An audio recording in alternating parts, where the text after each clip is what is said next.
Nathan here.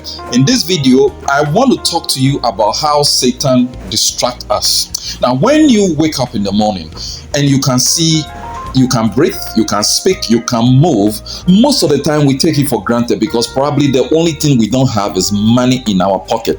The same thing happened in the Garden of Eden. When Adam and Eve were planted in the Garden of Eden, the Bible says that God gave them everything that they need for livelihood, with the exception of a tree that they should not touch. But one thing that the devil was able to do was to distract them about all the abundance that was available and cause them to focus on the only one thing that they lack.